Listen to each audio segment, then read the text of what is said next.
Listen up, get ready, I'm not gonna take no more. There's a revolution, a revelation going on in my soul. Buckle up, get ready, we're not gonna see. All you citizens of the world, welcome back to Live from the Heartland for the week of September 5th.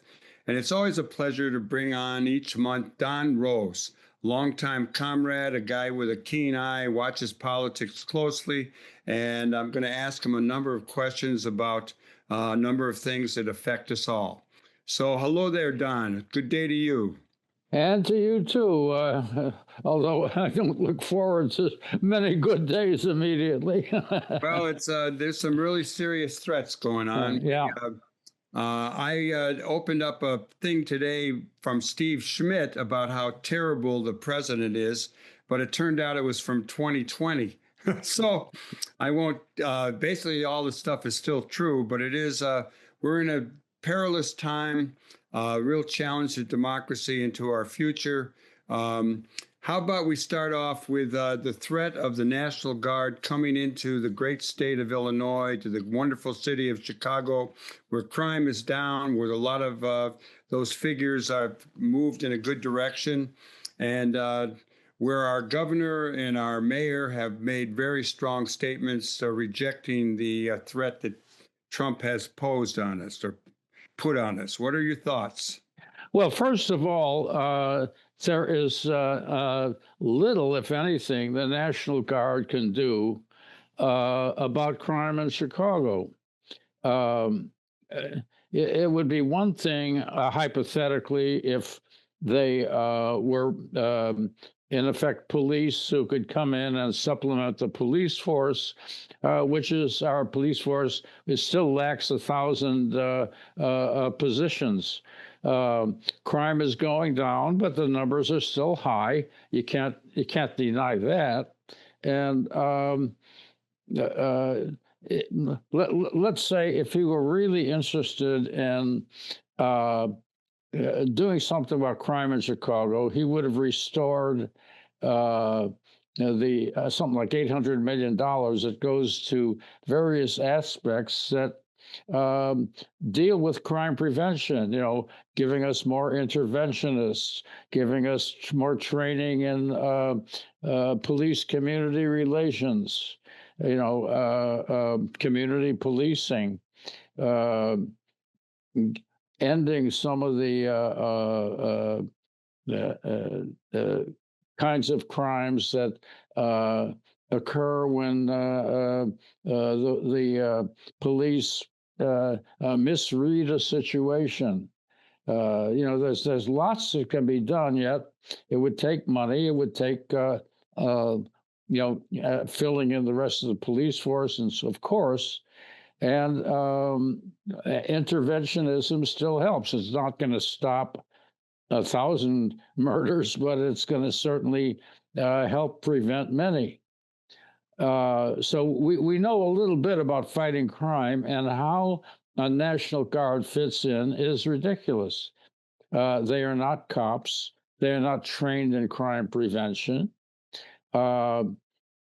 If they come in, and I have some question as to whether they're actually going to do so, what they would wind up doing is what they're doing in Washington, parading around well-populated areas, the Loop and the near North Side, and the near South Side, where their presence just makes them, in effect, scarecrows.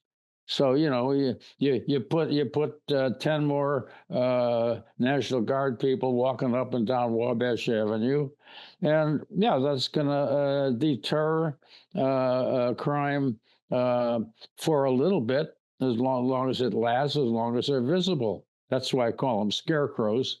I like that, scarecrows. Yeah, they're not going to put people like that out in, National Guard, out in the high crime areas. First of all, because they're not trained in what to do in those high crime areas. The best they can do is call a cop. So it's a loser all the way around, and they're spending all this money that should should and could be used to actually work on crime, which we do. We do need to reduce crime further here. There's no question about that.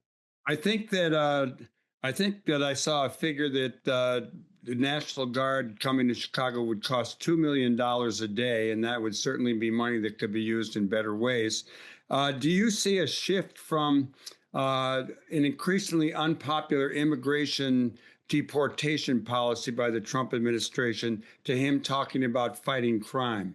And your thoughts on basically, I think you've already said it, defunding the police, taking money away from real crime fighting efforts for this show of imaginary force. Well, now you've got the question of the deportations, the mass deportations. I think they are going to go ahead with this. They're going to bring in ICE people and border patrol people, large numbers. They're going to house them up at the old naval base up west of Chicago. What we used to call Great Lakes Naval Training Center or whatever. And they're going to do what they have been doing in other cities, and it's a very ugly job. The thing is that the Chicago police do not have to cooperate. The mayor has made this very, very clear. But it's going to be ugly. They are going after Latinos. How many arrests have been made of people from Scotland or London or Norway who have overstayed their visas, who are considered among the illegal aliens here? So then how do they know who they're going after? Anybody who looks Latino. Yeah, they said I saw the governor, Governor Pritzker, I thought was pretty on target. He revealed a lot of inside information he's gotten from patriotic people on the inside, as well as from reporters. Basically talking about ICE coming in and going after gatherings. There's a lot of Latino celebrations in the fall, picnics, those kind of things, and grabbing up people. It's a pretty terrible situation, and hopefully, I don't know what people can do about that too much. I don't know. Not much they can do except people hide and supporter friends let the word out if they see a contingent of feds out on the prowl. It's going to affect things like restaurants, where people are going to be afraid to go to work. You're going to have a lot of Latinos working in restaurants at all levels. They're going to raid malls and places where Latinos shop. We have a half a dozen very, very distinct Latino areas and centers, so they can just go in there and grab anybody who appears to be slightly dark-skinned, or they hear speaking Spanish, and they're going to grab a lot of people who are actually citizens, who should be here, who are here legally. But this is what they've been doing around the country, and it's just going to be with significantly increased troops here. They've got these ludicrous quotas they have to fill, and they're going to be about it, and they don't give a damn. The mayor has signed an edict that says they can't be masked, but it's a nice gesture, but they will continue to be masked because the mayor can't control that aspect of it. You're kind of helpless on this situation. Well, Don, let's shift gears a little bit and go to the future. We're hoping that there will be an election. I'm not trying to sow any seeds of apprehension here, but your thoughts, will there be an election? And then let's talk about some states where some seats are in play for the Democrats. I believe there's going to be an election, at least at this point. I don't think the court is going to let him get away with canceling an election in any which way. I do think we know on the House side, first of all, historically, the out party wins the House in the first midterm. There are an estimated 38 seats right now, that House seats that could be in play. All we have to do is win a net 3, a net 4, and we've got the House. Now, two things are going on. One is Trump's numbers are continuing to plunge. They're at a low, latest poll I saw, he's down to 37. At that point, if that holds up, the Senate itself becomes in play, which we didn't, from the outset, we didn't think the Senate would be in play. But due to both his plunging numbers and increased inflation, which people are still feeling very much, and some openings, some that you've mentioned, there's an opening in Iowa now that Joni Ernst has decided not to run again. It's a long shot, but it's feasible. We've got closer things going on, like Maine becomes quite possible. North Carolina becomes quite possible. Nebraska. So I think there is the potential. We would have to get 4 Senate seats here. It's quite a good bet that Sherrod Brown will recapture his old seat. He's decided to run again in the midterm. Ohio. Again, in Ohio, yes.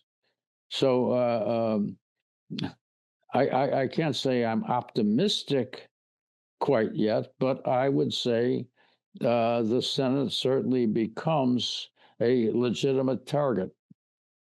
Yeah, I was looking at some of this stuff this morning. There's a guy named Graham Plattner, he's a Democratic hopeful in Maine, an oysterman veteran. Also in Maine, there's a brewery owner that's looking to unseat Collins, and she appears to, we've always thought we could knock her off, and maybe this time we can. They're waiting to see if the governor of Maine is going to run for that seat. Janet Mills is her name. The other place that I was wondering about was New Hampshire, where we have a re-election situation. They do have a Republican governor up there, and I'm not sure if you have any insight into that race. No, I don't have any particular insight. I just think that in the long run, New Hampshire, it will be going Democratic. That's good. Let's shift gears again and talk a little jazz, because you've been around a good amount of time, and you've been a jazz fan. You've written some articles about jazz. You know a lot about it. And I saw a thing recently that you posted about a friendship you had with the great musician Charlie Parker. Bird. Oh, yeah. I first met Bird in Chicago in 1947 when he played here at a place called the Argyle Lounge. That was his first gig in Chicago, where he was the band leader. I got to know him then quite coincidentally. But what I wrote about recently, a couple of days ago, August 29th, was his birthday. He would have been 105. But he didn't make it to 35. But in those 10 years, he changed the world as far as I'm concerned. And I thought back to 2 odd little incidents where I happened to be with him on his birthday. The first time was in New York. Both times were in New York. The first time I was hanging out in front of the Three Deuces, a well-known jazz place there, where Stan Getz, who was also a friend of mine, had a gig. And we were just hanging out in front, and who comes out first but Bird? And he's followed by J.J. Johnson and Al Haig and Fats Navarro, because it turns out it's Bird's birthday, and they decide to go have a drink in the bar next door. So I went with them, and I had a few bucks in my pocket, so I was the first one to offer to buy Bird a birthday beer, which cost about 10 or 15 cents at the time. And we sang happy birthday to Bird, and he almost sloshed his beer away. So that was one sort of poor boy's birthday party. You know, we sang happy birthday. Everybody loved Bird, of course. A year later, Birdland had opened earlier in the year. And on his birthday, which is August 29th, I think I mentioned, 1950, the people who owned Birdland gave him a party, invited a bunch of people, and I was fortunate enough to be invited to that. And I'm at this big, long table with all the jazz royalty of the era: Miles Davis, Jerry Mulligan, Dizzy came in. I think Dizzy had a gig nearby and came in during a break. And so here was this 30 or 35 people sitting at this table, and I am really puffed up here. And of course, the best part is Bird and his band played two wonderful sets. Now, I've been trying to find out whether that particular day was recorded and issued. A lot of his live sets have, and I have not hadn't thought yet about countering, checking through some of these bootleg recordings to see if that day is on tape someplace where I can, or on CD, I hope, pick it up. But it was just a wonderful memory of two very distinctly different Bird's birthdays. And I always say, Bird still lives. Yeah, Bird lives. Actually, my friend Lester Doré had a T-shirt line of jazz T-shirts called Bird Lives. Uh-huh. I assume you knew Ira Sullivan, or you know him. Very well. I actually, as a sophomore at Lake Forest College in 1962, was doing a paper on the socialization of the black jazz musician, and I went down to meet Ira Sullivan, who I had read about in Downbeat, who couldn't get a job, and he had played with Bird. So I went to see him, and I was all dressed up, and I came in. I think those guys were of an altered state, and that was my one time hanging out with him. I've seen him play a few times. Ira and I were close friends. We knew each other in high school. We went to different high schools, but we knew each other through our junior and senior years. He went to Lakeview, and I was going to Evanston High School at that time. And we got to be very, very close over the years. It's always a pleasure having you on. I'll look forward to next month. Hopefully we'll have more information on the next election. Well, we'll know more about the National Guard by then. We certainly will.